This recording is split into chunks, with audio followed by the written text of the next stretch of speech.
This is the Horse Radio Network. This is episode 146 of the Stable Scoop Radio Show on the Horse Radio Network.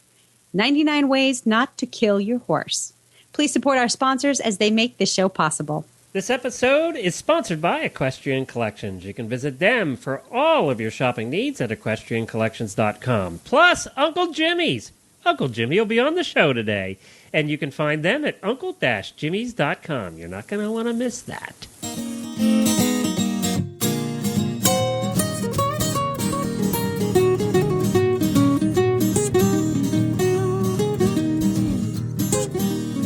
This is Glenn the Geek. And this is Helena B. And you're listening to the Stable Scoop Radio Show on the Horse Radio Network. Howdy, Helena. Howdy doody. This show is right up my alley. 99 Ways Not to Kill My Horse. I know, it's chock full of goofy sayings and lots of helpful information. When I saw this book that came out, and that's what we're talking about a book that's come out recently called 99 Ways Not to Kill Your Horse. I said, that's perfect for the Stable Scoop Show. We have to have these people on. Mm-hmm. And, we do. You know, we've all tried to kill our horses in one way or another and didn't know we were doing it, usually. Mm-hmm. Or they've tried to kill themselves, which they're very good at. Mm-hmm. And they try really hard at for some reason. They have suicide wishes, horses.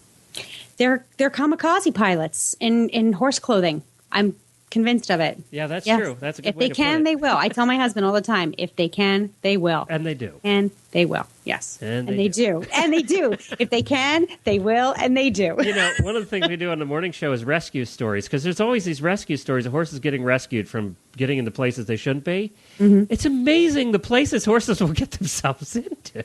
Mm-hmm. It's just incredible, some of the stories we've had. You think, they're not going to go down that path. They're not going to go in those woods. They're not going to go near that pond. And then the next thing you know, they're like neck deep in muck. Yeah, exactly. Or in water or in ice or whatever, you know.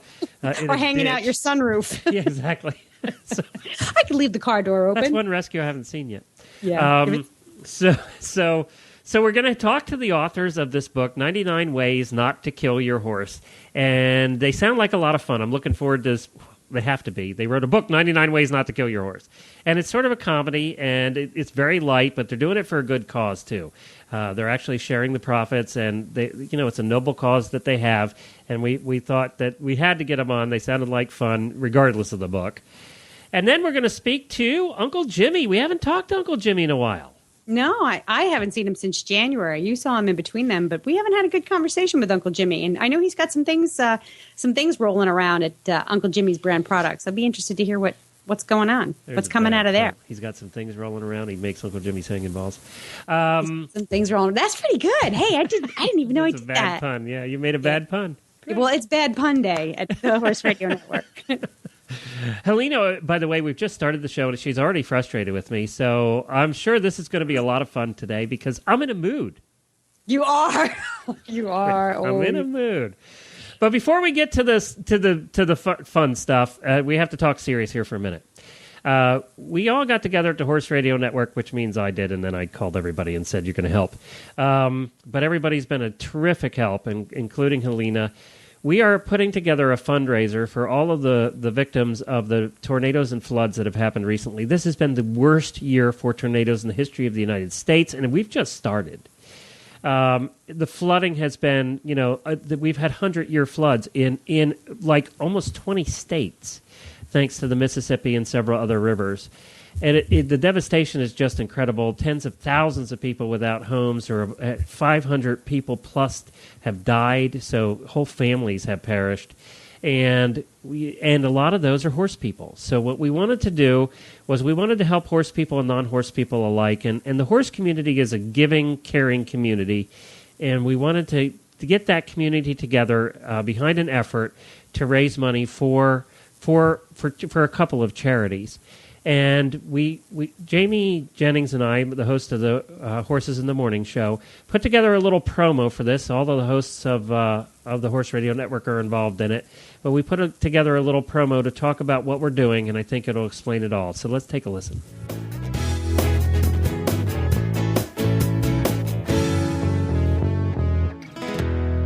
I am Glenn the Geek, founder of the Horse Radio Network. And I am Jamie Jennings, host of the Horses in the Morning radio show, and we are excited to share with you a fundraising project that we're working on to help the victims of the recent floods and tornadoes that have hit so much of the country. It's called Horse World Gives Back, and the website is at horseworldgivesback.com. Over the last month, the United States has seen some of the worst flooding in 100 years along many rivers, including the Mississippi River.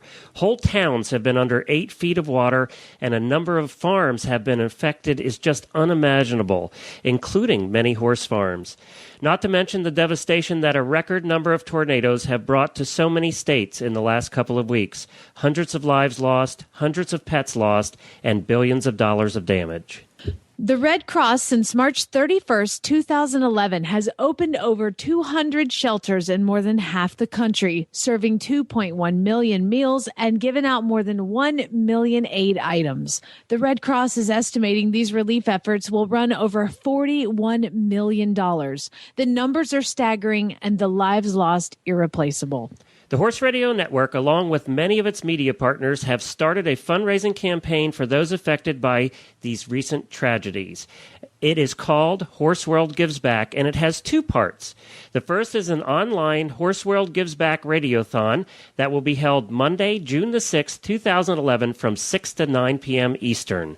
We encourage you to tune in and to give what you can, no matter how small or large the amount, towards the charities that we have chosen. Jamie, Chris Stafford, and I will host the 3-hour radiothon, and it will be worth a listen as we will learn firsthand some of the stories from those affected. Plus, we will be joined by some of the top riders and clinicians in the world. Please take some time out to join us. The second part of Horse World Gives Back campaign is the Horse World Gives Back Retail Day on June 7th, 2011. 5% of everything purchased at the participating equine retailers will be given back to the charities. If you have been planning to buy anything over the next month, please do so June 7th at one of the participating retailers, and you will be helping those in need. We have chosen 2 charities for this campaign. The first is the Red Cross. As we spoke about before, they have a huge relief effort going on right now in over half the country, and hurricane season starts this week. Their resources are being stretched to the limit. And many people believe that the Red Cross is supported by the government. They are not. They are solely funded by your contributions. The second charity chosen is the U.S. Disaster Equine Relief Fund. This is administered by the Kentucky Horse Council. It was set up years ago to help those directly affected by these types of disasters. They work with other state horse councils to make sure that the funds get directly into the hands of horse owners in need. They do good work, and that's why we're supporting them in this mission. So how can you help? Well, first, if you're a horse owner, tune into the Radiothon and donate what you can to help those in dire need. Plus, if you are planning on buying anything horsey in the next month, please make your purchase on June 7th at one of the participating retailers and tell everyone you know about this campaign by email, Facebook, Twitter. Just put up a note in your barn. And if you're a retailer, please consider giving back and being part of this national fundraising effort. Sign up to be a participating retailer at horseworldgivesback.com and donate 5% of your sales on June 7th to those in need. If you are a wholesaler, manufacturer, or a horse business, please call the Radiothon and pledge your support. There's going to be a page on Horse World Gives Back, the website, to list corporate pledges after the Radiothon. And if you are a website owner or association, help us promote the Radiothon and Retail Day through your email lists and social media. Plus, you can post the Radiothon player on your website so people can actually listen to the Radiothon right on your site. It's a simple embed code, and it can be found at horseworldgivesback.com. Horse people are a caring and compassionate group, and we are always helping each other out. And we're asking you to do what you can now to give back even more to the community. Together, we can make a big difference in people's and their horses' lives. Tune in to the Radiothon on June the 6th at horseworldgivesback.com and learn more about this effort there as well. That's horseworldgivesback.com. See you Monday night at 6 p.m. Eastern.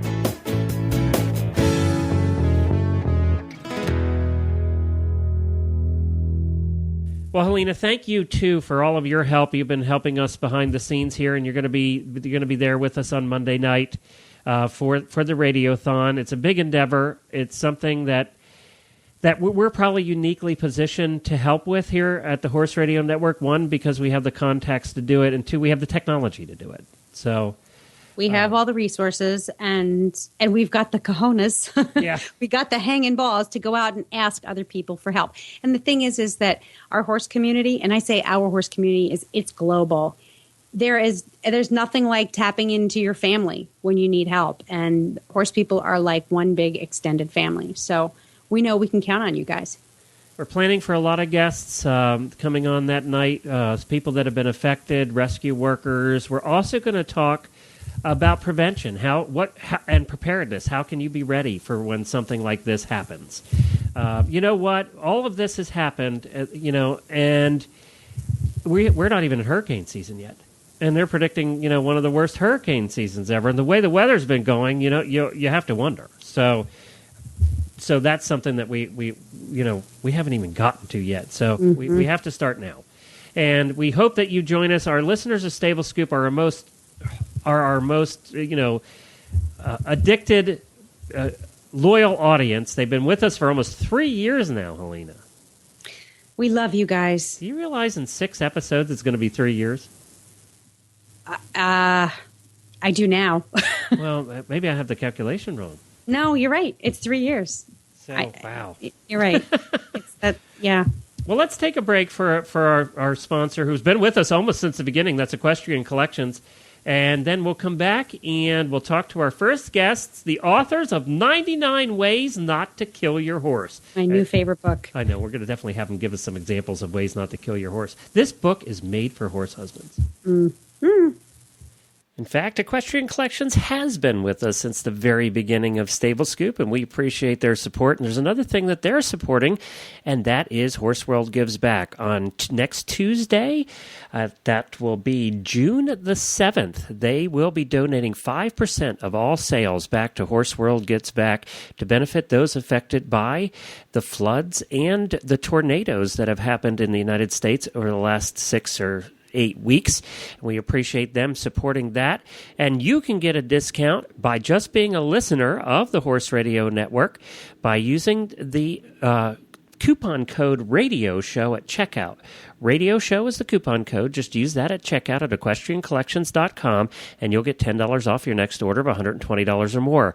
And if you do that on Tuesday, on the 7th, they will give back 5% to the victims of the floods and hurricanes as well, or floods and tornadoes as well.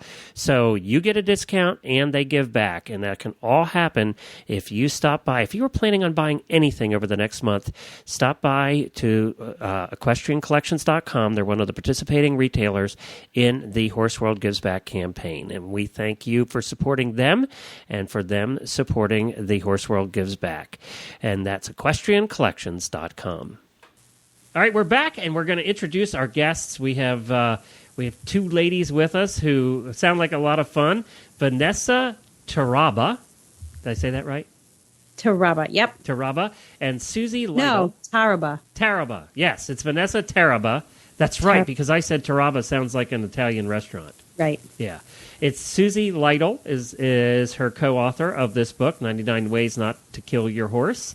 To not kill your horse. Sorry, I keep getting that backwards. 99 Ways to Not Kill Your Horse. And let's talk to them about their book and find out what inspired them and why. Well, hi, Vanessa and Susie. It's so good to have you guys on. As I said in the introduction, we found you guys because I got an email from Gina Miles. First of all, let's start there. You just start at the top when you do projects? You just go to the top, the top dog, the Olympian, and then start there, Vanessa? That's right. That's how we roll.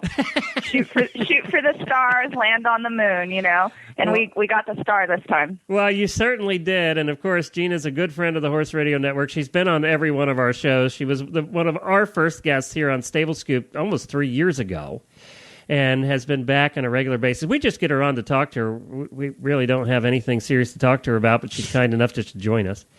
I remember the first time, I got to tell you guys a funny story because you wrote a funny book. is the first time we had her on, Helena was so nervous, she could barely even ask her a question. And that went away, fortunately. Helena's not like that anymore. Well, I was so enthralled by what she was saying. I was listening so intently that I forgot that I was actually participating in the interview. Oh, yeah, it's my turn. But I don't think that's going to happen today because I think Vanessa and Susie are, while they are as great as Gina, I'm sure, they have something that's a little bit easier to talk about, which when I first heard the title of your book, I was like, they wrote me a book. They wrote a book just for me. Because I have goals. I definitely have goals, but probably the biggest one is not to kill my horse.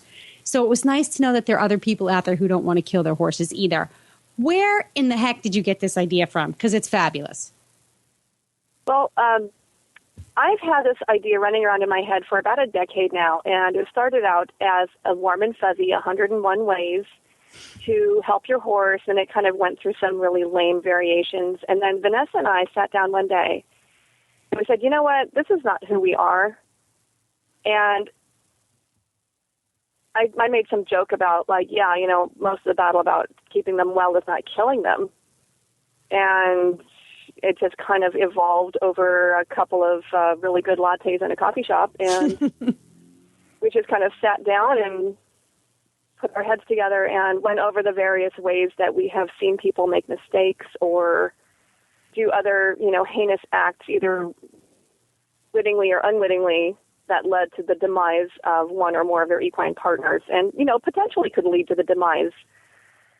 So it was just kind of a quick evolution of a long-standing idea.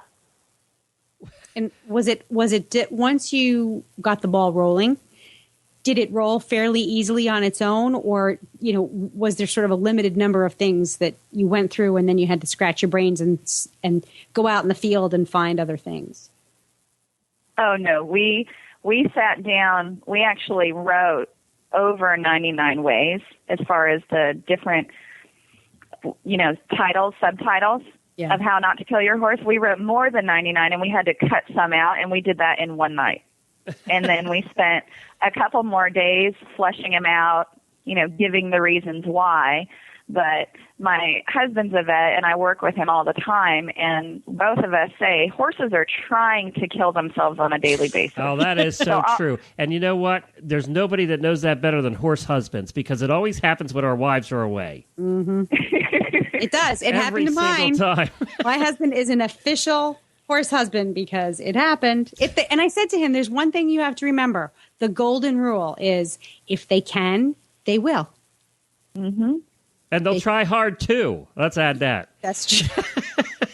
Now, he dug a big hole. Wait a minute. He dug a big hole. We're putting in drainage ditches in the barnyard. And he dug a big hole, right, to test, to see how easy it would be to hand dig one of these trenches. And then he walks away, and the horses are milling about like, ooh, what's in this hole? I said, are you really going to leave that hole there? Yeah, why? It's a hole. Horses won't walk in it. I said, did you learn nothing about having them gallop down the highway last week? That's probably one of the 99 ways. Don't dig a hole.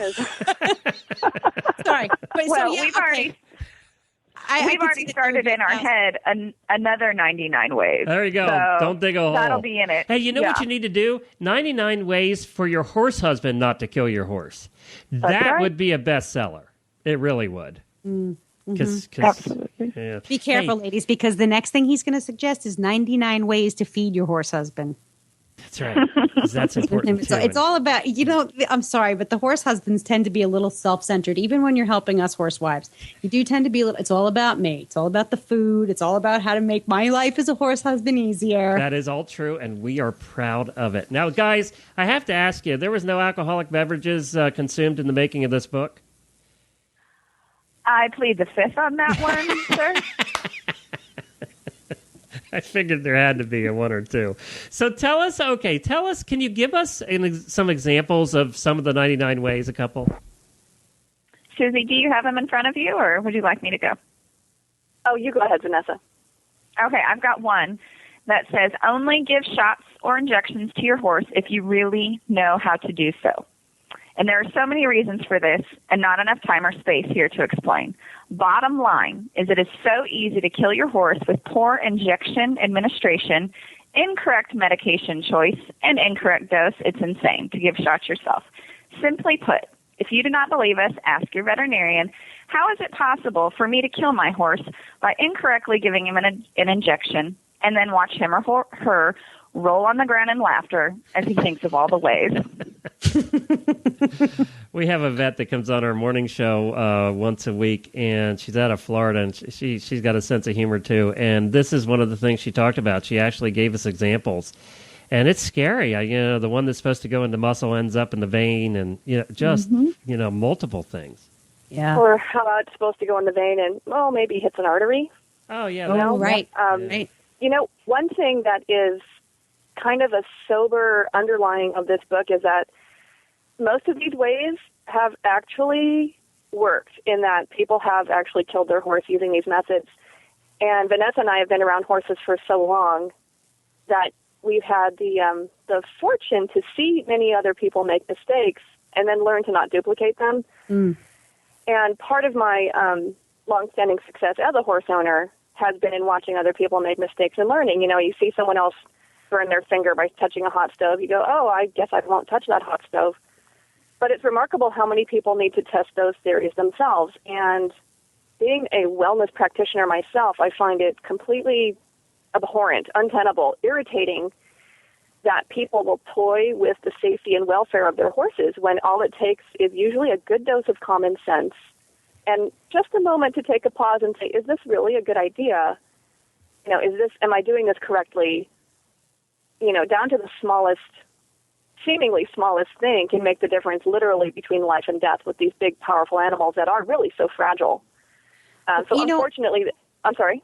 No, I'm going to cut you off just to say how important this point is, because and how the book fits so nicely into your perspective there is because the people who really need to hear these things are the people who will have to test the theories themselves, who believe that, I know what I'm doing, or I don't need to know all of that, or what I know is good enough. And so 99 Ways Not to Kill Your Horse, because it's tongue-in-cheek, might actually persuade these people to pick up the book and read it, or maybe someone gives it to them as a gift, as a ha-ha. It's getting, like you say, it's getting that information in front of the right people, because Glenn knows I say this all the time, common sense is actually not so common. And so unfortunately, that's true. And many people have what I call a good dose of Flicka syndrome, or They have their black beauty glasses on and they don't realize that, it's not really about their perception of what's going on. It's, guess what? It's about what's really going on. Mm. And, people get clouded. They just have this kind of insanely romanticized idea about what it means to be in charge of the health and welfare of a horse. And things can go on quite nicely for years and years and years, or you can screw up one little thing and kill your horse within, 30 seconds. And I think that is a good point. One of the levels of learning is you don't know what you don't know. And I think that's the case where a lot of people get in trouble. They just don't know that they're doing it wrong, or they just don't know in many cases. Because where do we learn horsemanship from? Most of the time is from other people around us, or parents if they had horses, or just other people around us. Well, they may not be doing it right either. That's the thing. It's the spreading of misinformation that's dangerous, as well as the lack of information. Because I see that all the time. Is you have a trainer who thinks they know what they're doing, or this is my way. It's worked for 100 years, and then they pass that on to their students, and and then now you're propagating this really bad idea. So give us another one there, and then I want to talk about one of the cool things you're doing here with the Prophets. Well, on a lighter note, but one we've actually seen happen is number 34, keep hoses and pressure washers out of your horse's rectum. And it sounds like that would make, I'm not going to read the description, but you have no idea how many horses we've seen that have been a homemade enema? And owners think it's a homemade enema, like the few feet that they might go in without I can honestly tearing say the I've never rectum. seen this one. Oh yeah, we've seen a handful, You're and some have kidding. survived, and some. Oh, I'm dead serious. Oh, jeez. yeah, sure am. Does it work? No. There's 40 feet of intestine. That's a couple of feet. No, of course it hasn't. Some have died, and some haven't. So. Oh my gosh. I know. I'm a little stunned. Yeah. This is actually in 146 episodes. This is the first time we've talked about enemas. So, and probably the first time I've been at a loss for words. I really don't know what to say. But that's what makes this book so good, is it's funny too. Do you say in the book, because I don't have a copy of it in front of me, do you say anywhere that a lot of these stories are true, that these things have actually happened?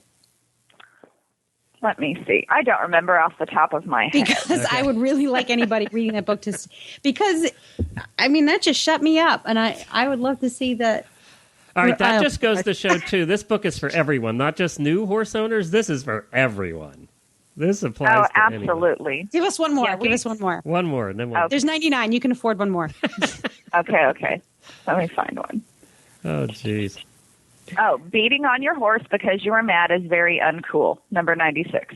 Yeah. And how many times have we seen that? People riding in the warm-up arena and they get mad at their horse because it's not doing what it's supposed to, because the rider's expectations are incredibly high for that day, and the horse wasn't trained properly. So they get mad and start spinning him in circles and beating on him and yanking on his mouth. Okay, so I have an interesting question for you guys on that note, because this happened just last week.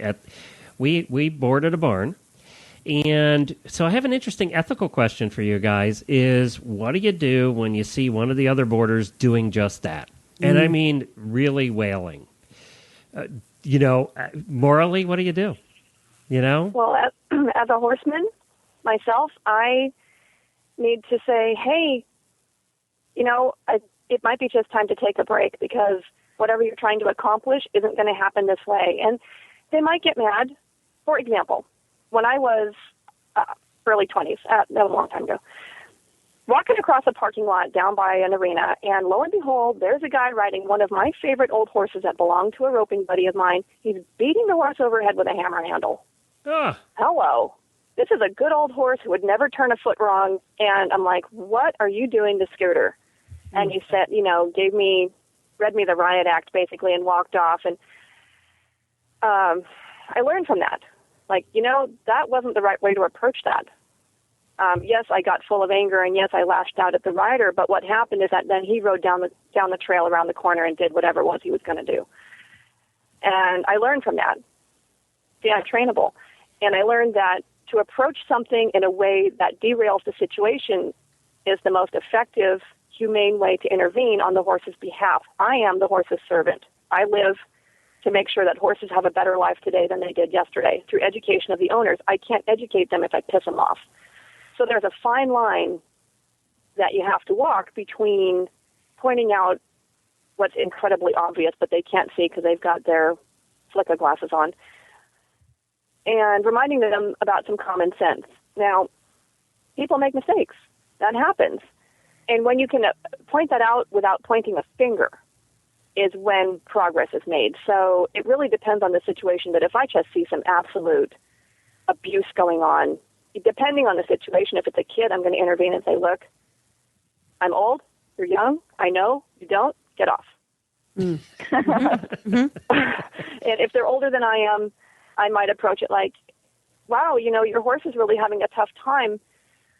What exactly are you trying to do with him? Oh, he won't pick up his left lead. You know what? I am really good at checking horses over for soreness. Maybe I can help you. Maybe your saddle doesn't fit.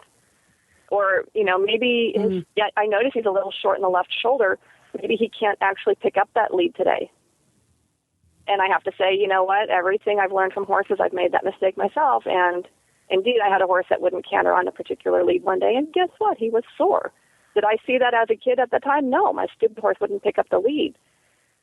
As an adult, I look back and go, oh, that was horrible of me. But now I know. Right. So I've learned. That is my goal. That is probably better advice than grabbing the hammer and beating him over the head, which is really what you want to do. But that could lead you into another book. Yeah, exactly. 99 Ways to be Diplomatic when you see someone else trying to kill a horse. Because it's, I think probably one of the greatest challenges for people who do know horses fairly well is when to keep your mouth shut, when to speak up, and then how to do so diplomatically. Because we are so full of emotion that it takes a lot of practice to remove the emotion and focus on the teaching, like you say, the educating. Personally, I had this experience just last week, and I was sitting in an arena where my daughter was taking a lesson on a pony, and the arena is shared by other trainers. And the trainer who'd been there the longest is a rough and ready woman who's been around the block. She was smoking a cigarette inside the arena while she was teaching. She was sitting in the corner in the viewing area, and when she was, about 2/3 of the way through with her cigarette, she flicked it into the center of the ring, which had a dirt floor. And I was so stunned and so angry at that. I didn't know what to do. I didn't know what to say. And I told the instructor, my trainer, I said, get my daughter and the horse out of here. We'll finish the lesson outside. And I couldn't say anything. What do you do? Yeah. That is tough because you have to come back there too. I mean, that is tough. And I didn't want to interrupt the relationship between her and, the people that she shared, my trainer and the people that she shares this facility with and so on and so on. But, that's a surefire way to kill many horses. Well, it is a bit challenging. And as grown-ups, we kind of learn that old saying, which they all have their basis in truth, that you catch more flies with honey. And it is a fine line. And honestly, in order to improve the health and welfare for performance horses and their owners through education and awareness requires that education happens through awareness. You can't learn if your eyes are closed. You can't hear if you're talking. So asking them, basically teasing out where they're coming from and then finding out where their goal is going to get them. Nobody wakes up in the morning and says, you know what, I'm going to go out there and I'm going to do the worst thing possible to my horse. In fact, I think I'm going to kill him in some negligent way. Nobody does that. But it happens daily because they're lacking awareness. And sometimes, if I can make the difference between success and failure just by offering a little pearl of wisdom that might hit at the right time, then that's what it's all about. But if they're not ready for the pearl, it will go unheard. So kind of setting it up, like you don't just hop on your horse and kick him into a canter, right? You prepare. You breathe, you bend, you prepare, leg on, head up, pelvis tilted, boom. You don't just willy-nilly do things. It's the same thing with information. As an educator, it's really important to get the student set up so they're available for the information when you offer it. Otherwise, you're just talking. Now, see, I'm a little bit more of a smart aleck, and I think I'd probably just go to somebody spinning in circles and say something, kind of sassy like, wow, that seems to really be working for you. You should keep doing that. Susie has a lot more class than I do. Yeah, I'm in there with you, Vanessa. Well, no, that's why their book works, because they have the yin and the yang. That's right. And they balance each other out. That's right. Yeah. We've been talking a lot about ancient Chinese medicine, so you guys do have that. Well, let's talk about one of the reasons that Gina Miles was involved in this is you're doing a great thing as far as the profits of this book are concerned. Tell us about that. Well, we're donating 50% of the profits to Southern California Equestrian Sports, which is a nonprofit charity that's dedicated to equestrians, sending people to the Olympics, helping support future Olympians as well as local riders. And that's something Susie and I just feel so passionate about. That's something that we're both spot on with is giving, paying it forward, giving back. We've been so blessed, and we just want to kind of keep that energy flowing. Well, and I will say that that particular group, the Southern California Equestrian Sports.org, also is the one I believe that has set up the fund for Boyd Martin and his gang over there after the fire. So they are a good group, and they're pitching in to help out because they needed a nonprofit that could do that. So they are a good group, and I think it is a good cause for sure. Well, this is fun. Now, people can buy. You have a website. Let's see here. Your website is 99 Ways Not to Kill Your Horse.com. And they can buy the book there? They can buy the book, at www.99waystonotkillyourhorse.com. They can also buy it if they go to lulu.com, which is, we're self-publishing right now until some fabulous publishing house picks us up, hint, hint, hint, at which point they can get it at Barnes & Nobles. But in the meantime, we can buy it. In the meantime. We want everybody to buy it so that you don't even have to. You can just continue self-publishing. It won't matter. That's right. And how much does it cost? It's $9.99 for the print. It is $2.99. We also offer it as a download, as an ebook, and we actually have the app for iPhones currently submitted to the iPhone store. So very, very soon they're going to be able to get it as an app for iPhones, and then shortly following Androids and Blackberries. And that'll be the whole book on the app? That'll be the entire book on the app. Wow, that's pretty cool. You guys are thinking. That's right. Yeah, cool. Do you have any other projects in the works? Other things that we can look forward to? We have at our clinic, Northeast Texas Equine Services, where as far as supporting charities, we're also donating 20% of all of our dispensables and platinum performance sales to Southern California Equestrian Sports. So that's sort of another project that we're working on that benefits the same organization. And then Susie and I have talked and thrown around about future books and other apps. We're developing a colic app right now, and that's going to be free, also in the iPhone market. And Susie and I have been talking about developing apps together as well, because I think that's really where a lot of this is going with information, is through apps. Well, I agree with you totally. Definitely let us know when those come about, and we'll plug them for you, for sure. Beautiful. Yeah, you've made two more new fans. Wonderful. Yay. I'd also like to mention that I have a series of equine wellness clinics that are designed for all levels of horsemen in the Southern California area. These are free, and they're intended to get out the good word about equine wellness and what you can do to make your horse's day-to-day life more comfortable, happier, make them a better performance horse. And if people log onto my website, what is your website?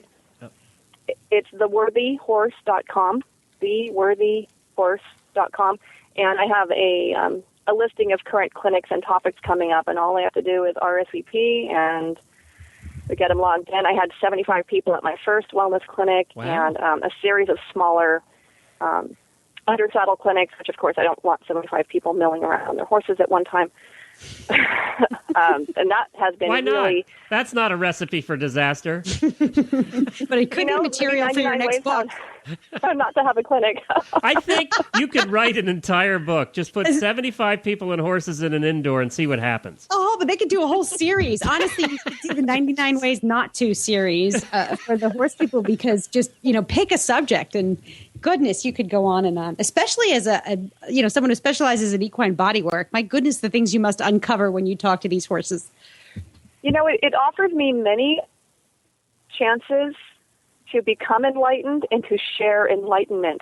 On the vein of ancient Chinese medicine, it's all about bringing it to the forefront. Often people don't know the damage that they're doing, and it breaks my heart. And I've been doing this for 18 years now, and it's just about education. You know what Once we need people to learn do? how to do it a better way. And I cannot tell you the joy in my heart when I see a horse happy going down the trail or jumping and comfortable.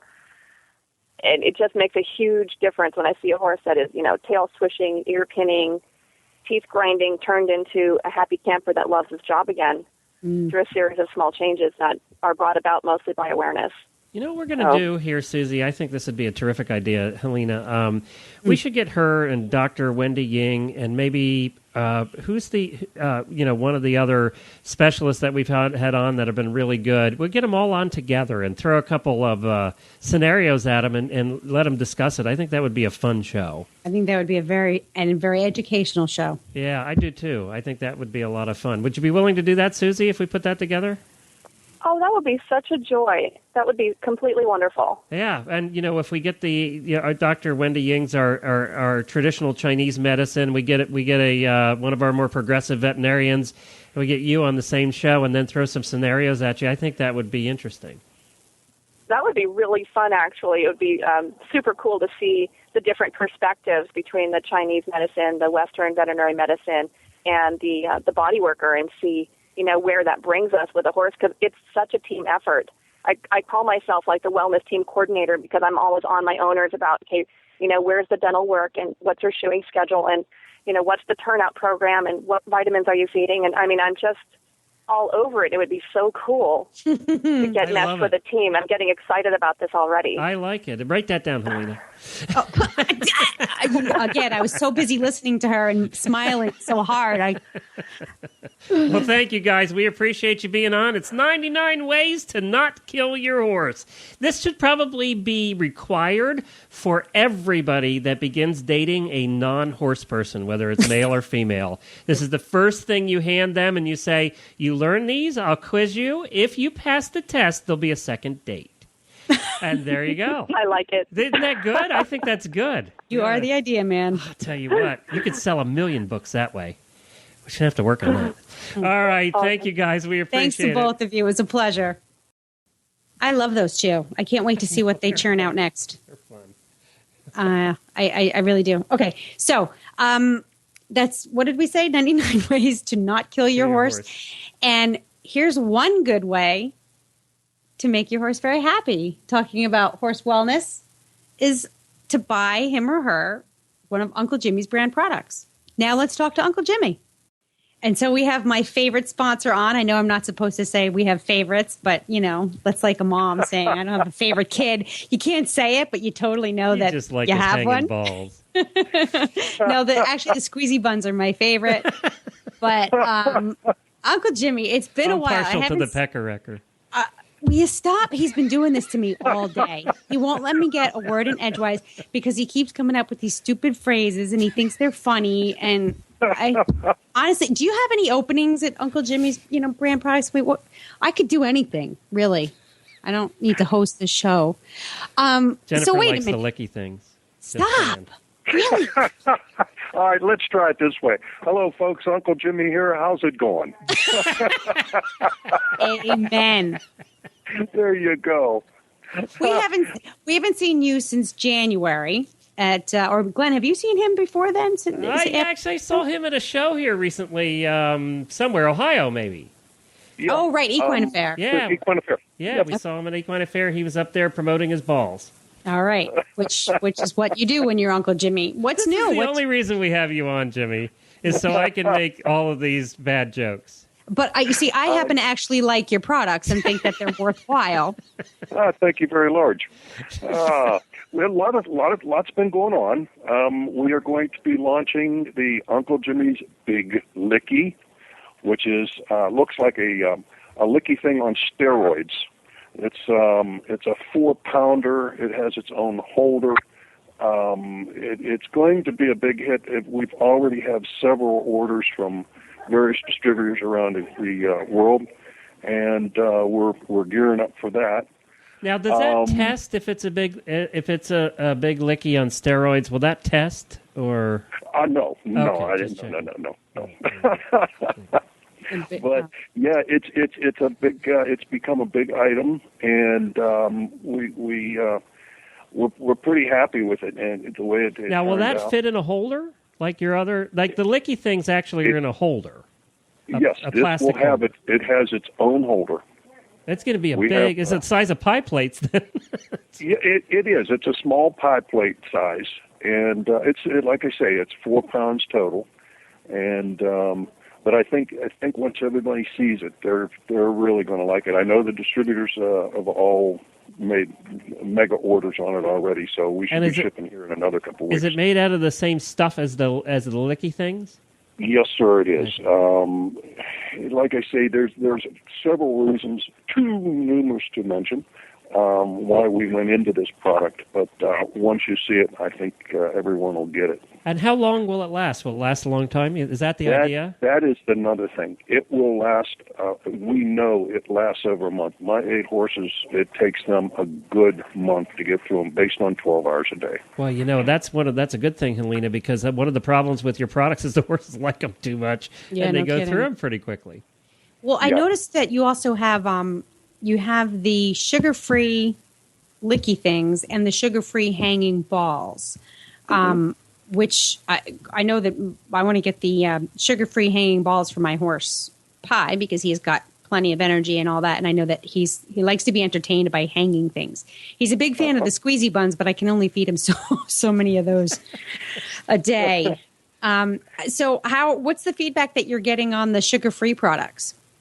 We knew that we weren't going to get the same amount of orders on the sugar-free as the other, but I felt there was a need for it, and that's why we made it. But we are selling quite a few of them, yes, but not anywhere near like the regular, like the regular sugary sticky. And that's sort of that's kind of true of humans' products too. You're never going to sell the amount of sugar-free that you do the other, because we all like the other. This is very true. But it's nice that you have the option. Really nice that you have the option. Can I ask you? And I know you'll be honest because you're Uncle Jimmy. Have you found any horses that just don't like the sugar-free? Actually, I don't know of any. I'd like to get feedback from people. My phone rings 24 hours a day if they want to talk to me, or my email. And we enjoy hearing the good along with the bad. We want to know everything, because we're satisfaction guaranteed. That's all there is to it. You know what? If you're out there, if you're listening, and if you're hearing me, you are listening. This is what I get from working with Glenn for the last 3.5 years. I swear if she could mute me, she would, Uncle Jim. I would. All right, so wait, I have a special message to our listeners is give Uncle Jimmy a call or send him an email, go to the website, because, if you're listening and you have actually tried one of Uncle Jimmy's brand products because you heard about it here on Stable Scoop, you try it and you like it, let him know. Or if you try it and you don't like it, let him know. I mean, that's kind of why we all do this, isn't it? So that we don't want to make bad products. You don't want to make treats that horses don't like or that don't work for people. So, absolutely. But it's nice to know that you're so receptive to hearing from your customers. You don't know the half of it, Helena. I'm on his Facebook page right now. Yeah. And by the way, the Facebook page is just Uncle Jimmy's. Just search for Uncle Jimmy's, and you can become a fan of his Facebook page. And I'm scanning down, and I'm scanning down, and I'm scanning down, and there's all these people writing comments, and they're loving his products. And then there's Jacqueline, who looks like a model right out of the magazines. I think this was fake. Here we go. This is the reason Uncle Jimmy put the product names. And she says, Uncle Jimmy, you have the best horse products. Huge fan. I love your hanging balls. I swear, Uncle Jimmy, that you named these products just so you can see pretty girls say that on your Facebook page. Absolutely. God, that's got to be a boost to your ego every day. I love it. Oh, hey, I got a late breaking news. Guess who had my balls in their stable? I think I know who, because we were highlighting that particular horse. I hope I know who. Yes, you do. We checked it out. Macho Man. Mucho Macho Man. I did hear that. I lie. I did hear that. Mucho Macho Man is so much more mucho now. Actually, I think it was Jennifer my wife that discovered that, because we had the owner on several times on the morning show, and Patty is so terrific. And then we kept, we were following them very closely, and she saw pictures of the horse chewing on something, and I think that's how you found out, right? Yes, it got through you. That's why I wanted to bring that up. And I was trying to get a hold of them on Facebook, and I said, rumor has it that you have my balls. And I never got a return call because I think they think I'm a derelict. But besides that, I really wanted, because I was going to send them the new Licky, the big Licky for them, but I can't seem to get a hold of them. So all right. Well, we'll see if you're out there listening, give me a call. We'll intervene for you there. We know people. I'm officially a fan of your Facebook page, and I can tell you what my next swag needs to be, Uncle Jimmy. I want the poster that says "Lick This" in hot pink. We did an international magazine, a full-page ad, just like it says this color, this pinkish color, and everything, and it just says "Lick This," and it really took off. Everyone thought that was great. It is fabulous. It's Uncle Jimmy, do you do your marketing? Do you and Uncle Tommy do the marketing ideas? We all kind of get together and do a bunch of stuff. Tom's son, does really the majority of that because he is the computer guy, and then of course we have other people involved with it also, But there's a bunch of people that really do. This isn't just a one-man band here, so. Well, great. Well, this is terrific, Uncle Jimmy. It's good to talk to you again. And, of course, we'll be seeing you in August if you're going to be there. We've been invited to come back to Ada for the Tack and Habit show. So we'll be there. I'm surprised we got invited to go anywhere. I know. Can you believe they keep having us back? We raised so much hell there on Monday the last time doing the morning show. We had a crowd of people, and people kept saying, I came over here from the other side of the room. We could hear you. You, Glenn. Boom, boom, boom, boom. Well, they blew us up, too. Remember, they blew us up with the .2 air vest, so that was... Oh, that was fun. There were screams that resulted from there. Yeah. Well, we're looking forward to seeing you again then. That'll be fun. Hey, yeah, and I'm not quite sure if I'm going to be at that one or not, but if I am there, it's your turn to buy the beer. Okay, that's a deal. Hey, no problem. And we're not going to that same restaurant, though. We're picking a different one. Okay, that sounds good, Glenn. All right, guys, I thank you very, very much, and we'll be talking on you shortly. He's so much fun. I know. Well, he laughs at your stupid jokes. That's why I like it. I know. You don't laugh at my... After 3 years, you don't laugh at my stupid jokes anymore. And it's only taken Jamie about 6 months. She don't laugh at my stupid jokes anymore either. I know. See, it took me 3 years. Believe it or not, I'm surprised because I really have no patience for stupid jokes because I've lived with them with my husband for the last 18 years. Maybe I'm just used to it. That's why he and I get along so well. I know this is true. But yeah, so you and Uncle Jimmy can make all the stupid jokes you want. Clearly, that entertains the two of you. It's you might as well just sit around and fart. Because really, that's pretty much the same thing. Right? Okay. I'm really not quite sure where to go from there. No, you don't need to go anywhere. You can go back under the rock. All right. Don't forget, everybody, tune in Monday night, 6 p.m. Eastern Time to 9 p.m. Eastern Time for the Horse World Gives Back Radiothon, sponsored by the Horse Radio Network and all of us.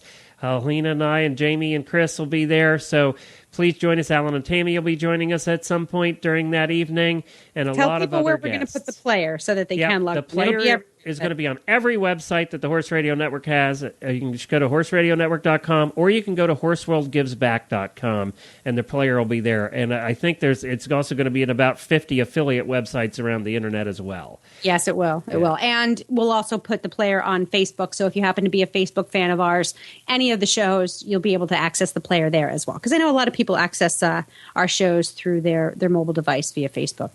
And we have 23 retailers now that are participating in the Retail Day on Tuesday. Wow. So that's kind of cool. And, of course, Equestrian Collections and Bit of Britain, who are our sponsors, are two of them that are participating. So you can find that list of the participating retailers at horseworldgivesback.com as well. Well, thank you, everybody, for tuning in. We appreciate it. You can find our show notes at stablescoop.com. And this is my cue. This is your cue to mess up the end of the show. No, mine is in purple, remember? You just read my line again. Oh. As always, we love your feedback. Please follow us on Facebook under Stable Scoop or Twitter at Horse Radio. And, of course, you're always welcome to leave us feedback at stablescoop.com/contact. Well, maybe if we change the purple to blue and the blue to purple, I won't mess up the lines anymore. I'm going to try that next week. You're like a horse. If you can mess it up, you will, and you do. Well, Helena, that's it for this week. Well, Glenn, I think that's plenty, but there will be more next week.